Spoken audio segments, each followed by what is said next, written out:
Welcome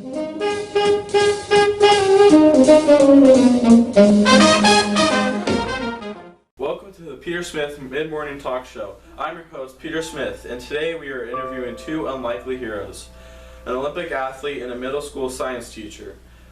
Please welcome Louis Zamperini and Russell Allen Phillips.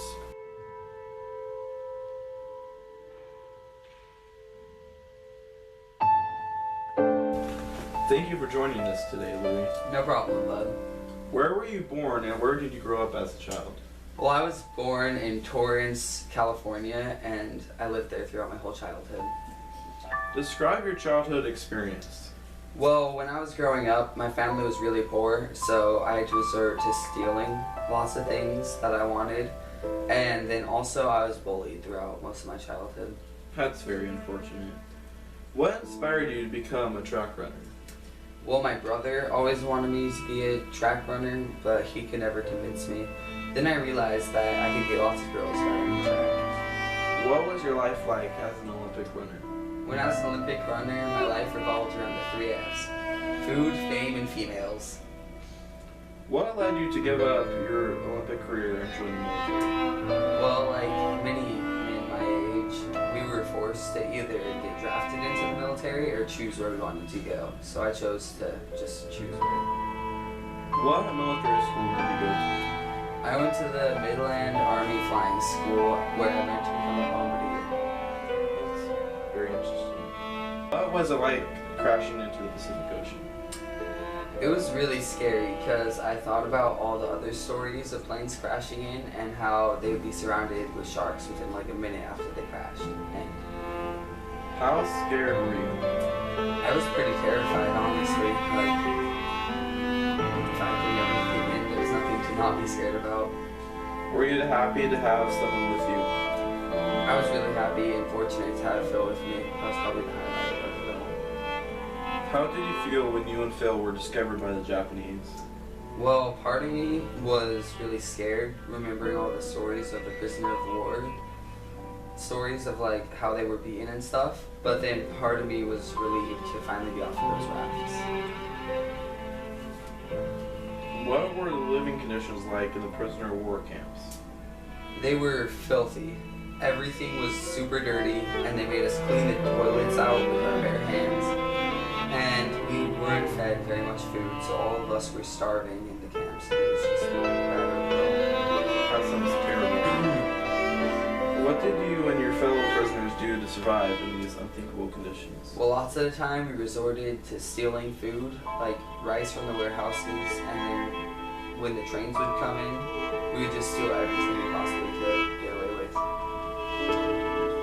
What was it like living in the constant state of fear by having bird torment you?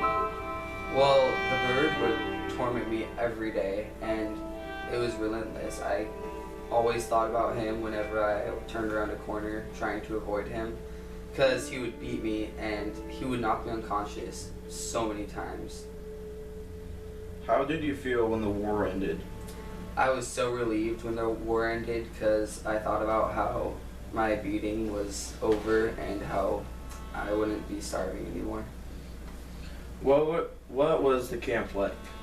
Well, the camp was a very happy place after that because when we found out that the war ended, we were bathing in the river and there were a whole bunch of naked men running around smoking cigarettes and eating chocolate bars.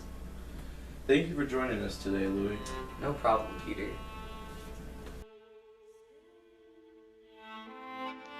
War. Death. Only you can save these soldiers. Hello, America. Joe Miller here, and I'm here to talk to you about America. Are you tired of not being able to do anything to fight off those Japs and those Nazis that are trying to take our freedom? Well, now there's a way you can.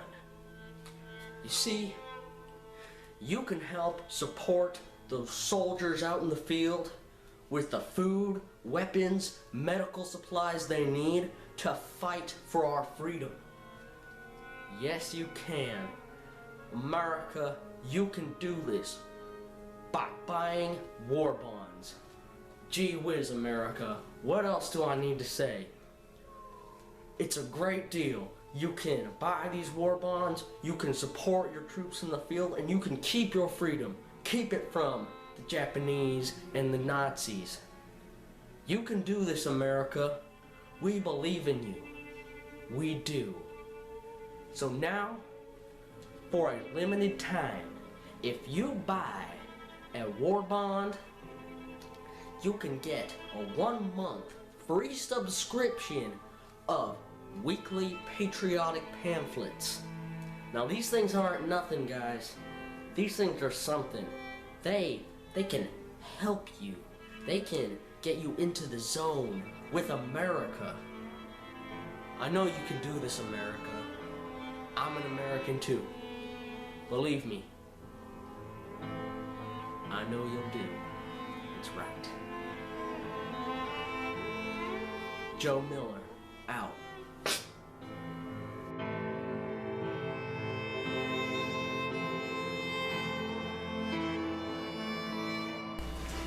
Thank you for joining us today, Phil.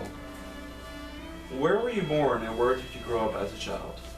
I was born in Greencastle, Indiana, and I grew up in La Porte, Indiana. That's interesting. Describe your childhood experience. My dad was a Methodist pastor, so, I seemed like a pretty shy kid, I seemed like I was, a good kid, but in reality, I just didn't do anything. What was it like crashing into the Pacific Ocean? That is definitely a hard subject to talk about, but it was definitely one of the worst moments of my life. The fact I couldn't, it wasn't my fault, but the fact I couldn't save all the other men aboard the ship was definitely the hardest. Were you happy to have someone else with you? Yeah, having Lee with me definitely was what kept me going. We'd sit up on the raft late at night just talking about stuff because we didn't have anything else to really do. So he definitely kept me going throughout the whole experience. How did you feel when you and Louis were discovered by the Japanese? We were definitely frightened. It was World War II. There were enemies. It was scary for sure. But it was also a relief because we were out on that raft for 47 days. I don't think I can ever eat poultry again like I did albatross. What POW camp were you transferred to after being taken away from Lee? I was transferred to Ashio, Japan, which is obviously Japan, but we were north of Tokyo. It was a mining camp, which was technically against the rules of the war.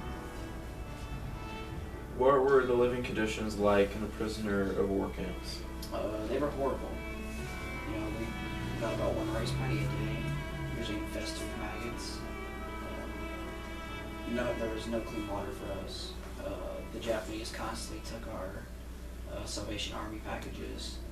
We were starving to death. I think I weighed about 80 pounds at the time. That sounds terrible. What did you do when the war was over? After I got back,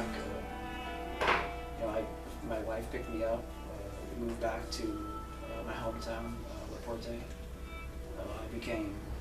Both of us, we started working at the junior high. I became a science teacher and she became an English teacher. And then she's actually pregnant right now with my son. So, Congratulations. yeah. Thank you for joining us today. Thank you for joining us today on the Peter Smith Mid-Morning Talk Show. This is Peter Smith signing off. Catch you on the flip side.